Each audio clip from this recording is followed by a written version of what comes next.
আমার প্রিয় মা ও বোন, এবার আপনাদের উদ্দেশ্যে আমি কোরআন এবং হাদিসের আলোকে 11টি বিশেষ নাসিহা পেশ করতে চাই, যেগুলো আপনাদের জীবনকে আলোকিত করবে, দুনিয়াতে আপনাদেরকে মর্যাদার আসনে আসীন করবে, আর আখিরাতে আল্লাহ তাআলার কাছে আপনারা প্রিয় বান্দী হিসাবে উপস্থাপিত হবেন।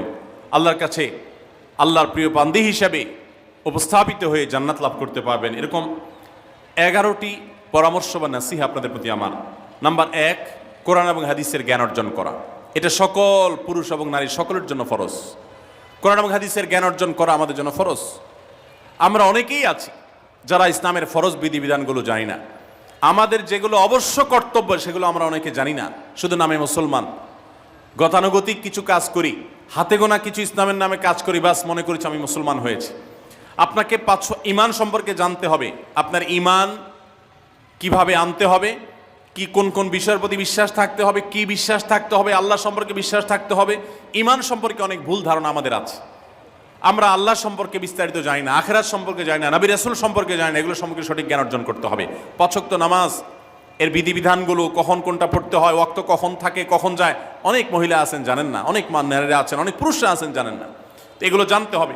ইসলামকে জানাটা অনেক গুরুত্বপূর্ণ। আর জানার জন্য কোরআনে কারীম বুঝে পড়বেন, হাদিস বুঝে পড়বেন, মাসলা মাসাইলের বই পুস্তক বুঝে পড়বেন ওলামাদের তত্ত্বাবধানে থেকে, এবং কোরআন এবং হাদিস শেখার যত ভালো আয়োজন উদ্যোগ আছে সেগুলোতে শামিল হবেন, জ্ঞান অর্জন করবেন। এটা ইসলামের গুরুত্বপূর্ণ একটা ব্যাপার। জ্ঞান অর্জন যদি না করেন তাহলে আপনি ইসলামের কোনো কাজ করতে পারবেন। ইসলামের সব কিছুর আগে হলো জ্ঞান অর্জন করা। সব কিছুর আগে ইসলাম সম্পর্কে ইলম অর্জন করতে হবে, কোরআন হাদিসের নলেজ অর্জন করতে হবে। নাম্বার 2, 5 ওয়াক্ত নামাজ। নবী সাল্লাল্লাহু আলাইহি সাল্লাম জান্নাতে, মেয়েদের জান্নাতে যাওয়ার শর্টকাট যে সিলেবাস দিয়েছেন, শর্টকাট যে ওয়ে বলেছেন, 4টা শর্ত দিয়েছেন। এর মধ্যে থেকে একটা হলো 5 ওয়াক্ত নামাজ ঠিকঠাক মতো যদি আদায় করেন। অনেক মহিলারা আছেন জোহরের নামাজ আসরের সময় গিয়ে আদায় করেন, আসরের কাছাকাছি আদায় করেন, কারণ গৃহস্থলী কাজে ব্যস্ত থাকেন, রান্নাবাড়ার কাজে ব্যস্ত থাকেন, গা গোসল নিয়ে ব্যস্ত থাকেন।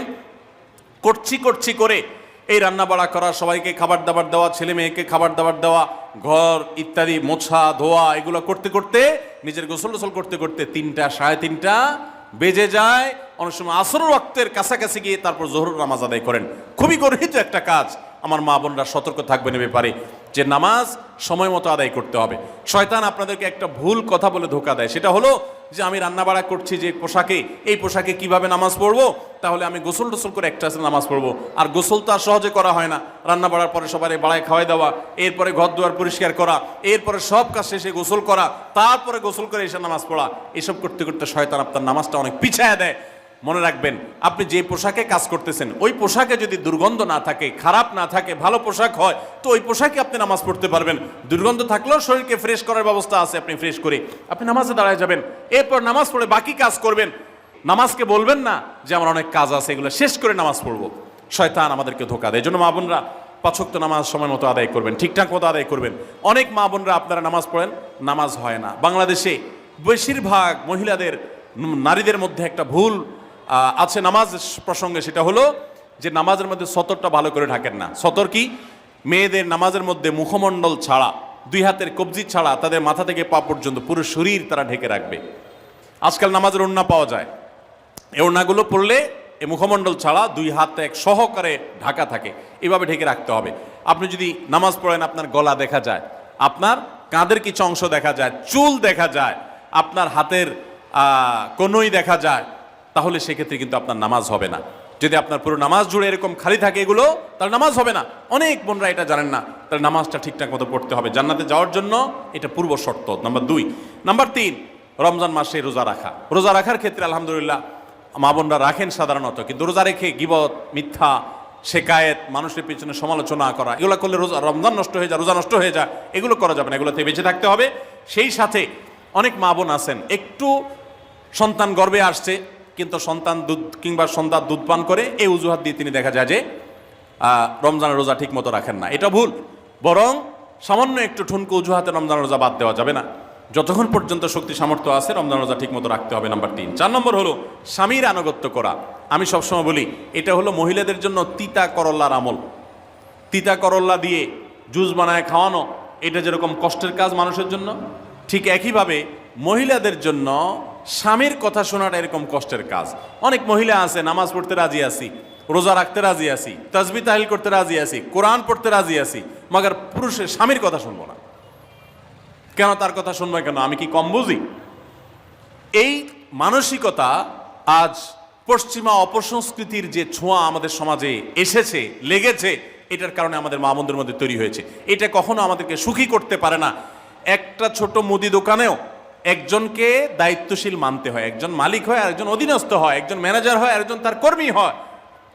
এতটুক চেইন অফ কমান্ড যদি ঠিক না থাকে তাহলে একটা ছোট দোকানও সুশৃঙ্খলভাবে চলতে পারে না, সেটাও বিশৃঙ্খল হয়ে যাবে। তাহলে একটা সংসার, একটা পরিবারে একজনকে মুরব্বী না মানলে কিভাবে সেটা চলতে পারে? অবশ্যই একজন নারী তার স্বামীকে অভিভাবক মানবেন, মুরব্বী মানবেন, তাকে মেনে চলবেন। শুধু ইসলামই বলে নাই, পশ্চিমা দুনিয়ার মানুষরাও স্বীকার করে।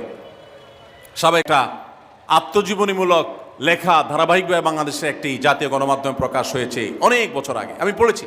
সেখানে তিনি পরিষ্কার করে বলেছেন যে আমার দাদি নানীরা পারিবারিক জীবনে যতটা সুখী ছিল, এখন আমাদের স্ত্রী, আমাদের মেয়েরা ততটা সুখী না। অথচ তাদের এত বেশি শাড়ি চুড়ি, এত বেশি সাজগোজ, এত বেশি সুখ সমৃদ্ধির উপকরণ ছিল না আজকের মেয়েদের যতটা আছে। পারিবারিক শান্তি তখন যতটা ছিল এখন তার ধারে কাছেও নেই।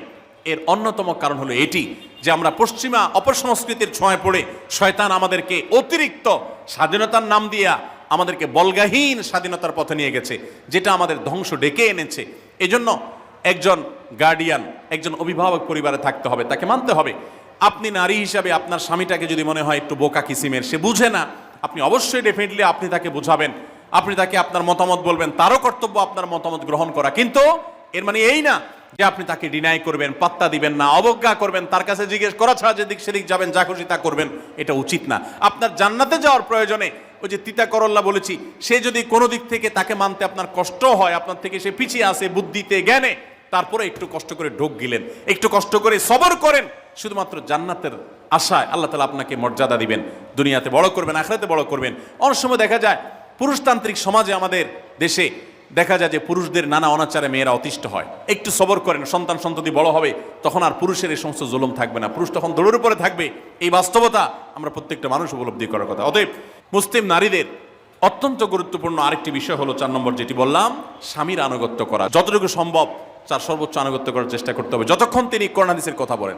স্বামী যদি কোনো অন্যায় কথা করতে বলেন তাহলে তখন আর তার কোনো কথা শোনা যাবে না।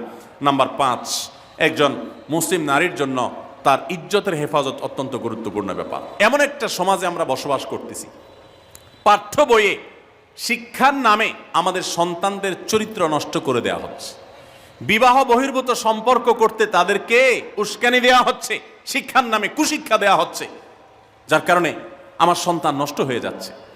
এই জন্য আমি বলি, এমন যুবক, এমন যুবতী আজকাল সোনার হরিণ হয়ে গেছে। হাজারে 10 জন যুবক পাওয়া যাবে কিনা সন্দেহ, যেই যুবক বুকে হাত রেখে বুক টান টান করে আল্লাহর শুকরিয়া আদায় করে বলতে পারবে তার যৌবনে কোনো হারাম স্পর্শ সে করে নাই, কোনো হারামের কাছে সে যায় নাই, তার চরিত্রকে সে হেফাজত করেছে, কোনো গুনাহে সে লিপ্ত হয় নাই, এরকম কথা বলার মতো যুবক খুব বেশি নাই আমাদের সমাজে। ধ্বংস করে ফেলা হয়েছে বিনোদনের নামে, শিক্ষার নামে, নানা নামে। এগুলো আমাদের দেশের সংস্কৃতি ছিল না। এদেশের মুসলমান তো বটে, এদেশের হিন্দুরাও পারিবারিক এই বন্ধনের মধ্যে থেকে তারা তাদের চরিত্রকে হেফাজত করে, বৈবাহিক সম্পর্ক ছাড়া কোনো প্রকার সম্পর্কের মাধ্যমে তাদের যৌন আকাঙ্ক্ষাকে মেটায় না। এটা এদেশের মাটির, এদেশের কালচার, এদেশের মানুষের কালচার, এদেশের সকল ধরনের মানুষের কালচার, কিন্তু এদেশের সেই সংস্কৃতিকে ধ্বংস করে দেওয়া হচ্ছে ছোট ছোট বাচ্চাদের বইয়ে এই বিবাহ বহির্ভূত সম্পর্কের কথা বলে। এই জন্য সচ্চরিত্র এখন সোনার হরিণ হয়ে গেছে। নবী সাল্লাল্লাহু আলাইহি সাল্লাম বলেছেন, মাইয়াজমান লি মা বাইনা লিহিয়াইহি ওয়া মা বাইনা রিজলাইহি আদমান লাহুল জান্নাহ। যে ব্যক্তি তার 2 চোয়ালের মাঝখানের অঙ্গ অর্থাৎ মুখ, আর যে ব্যক্তি তার 2 রানের মধ্যবর্তী অঙ্গ, তার লজ্জাস্থানকে হেফাজত করবে, অন্যায় খাতে ব্যবহার করবে না, এটার সংরক্ষণের দায়িত্ব এবং গ্যারান্টি যে ব্যক্তি নিজের ব্যাপারে নিজে নিবে, নবী সাল্লাল্লাহু আলাইহি ওয়াসাল্লাম বলেছেন, আমি তার জন্য জান্নাতের দায়িত্ব নিয়ে নিলাম। যে এটা 2টার দায়িত্ব নিতে পারবে, আমি তার জান্নাতের দায়িত্ব নিলাম। এবং নবী সাল্লাল্লাহু আলাইহি ওয়াসাল্লাম আরো বলেছেন, আকসারু মা ইউদখিলুন নাস আন-নার, মানুষকে সবচেয়ে বেশি জাহান্নামে নিয়ে যায় কোন জিনিসে? আল ফামু আল ফরজ, এই 2টি অঙ্গ, মুখ এবং লজ্জাস্থান। এই জন্য মা বোনরা, অনেকে আপনাদেরকে অনেক প্ররোচনা দিবে, অনেক গুনাহের পথে আহ্বান করবে। আপনাদের মেয়েরা স্কুল কলেজে পড়তে গেলে সেখানে অনেক অন্যায় আবেদন শুনবে, হারামের আহ্বান শুনবে। তাদেরকে সুশিক্ষা দিবেন যে আল্লাহ তাআলা তোমাকে যে চরিত্র দিয়েছে, এই যৌবন দিয়েছে, এটাকে যেখানে সেখানে ব্যবহার করলে হবে না। কিয়ামতের ময়দানে যুবকদেরকে আলাদা করে জিজ্ঞাসা করা হবে, তোমার যৌবনকালে কি করছো সেটা বলো, বুড়া বয়সে এসে কি করছো এটা ইম্পর্টেন্ট না, যৌবনকালে কি করে আসছো সেটার হিসাব দাও। যৌবনকে হেফাজত করার গুরুত্ব এত বেশি, আল্লাহ আলাদা করে জিজ্ঞাসা করবেন। এই জন্য মা বোনদের কর্তব্য তাদের মেয়েদেরকে, ছেলেদেরকে অসৎ চরিত্রতা থেকে হেফাজত করবেন, সংরক্ষণ করবেন, তাদেরকে বুঝাবেন, তাদেরকে সেভাবে বড় করবেন যে বিয়ে শাদীর মাধ্যমে, সাংসারিক জীবনের মাধ্যমে তোমরা তোমাদের এই জীবনকে তোমরা উপভোগ করবে। আল্লাহ তাআলা তোমাদের জন্য যে নেয়ামত রেখেছেন সেই নেয়ামত তোমরা পাবে, কিন্তু অবৈধ উপায়ে কখনো তোমরা সেদিকে পা বাড়াবে না। যারা বাড়ায় তাদের দুনিয়াতেই ধ্বংস হয়, আখিরাত তো আছেই। এই অবৈধ সম্পর্ক করে সুখে থাকে খুব কম মানুষ। যারা যত বেশি এই জগতে যায় তারা তত বেশি অসুখী থাকে দাম্পত্য জীবনে। অতএব একজন নারী, তার 5 নম্বর গুরুত্বপূর্ণ বিষয় হলো তার ইজ্জতের হেফাজত। আমাদের এই ভিডিওটি যদি আপনার ভালো লেগে থাকে তাহলে ভিডিওতে একটি লাইক দিতে পারেন এবং আপনার প্রিয়জনদের সাথে শেয়ার করতে পারেন, এবং এইরকম আরও ভিডিও পেতে আমাদের ইউটিউব চ্যানেলটি সাবস্ক্রাইব করে পাশে থাকা বেল আইকনটি অন করে দিন।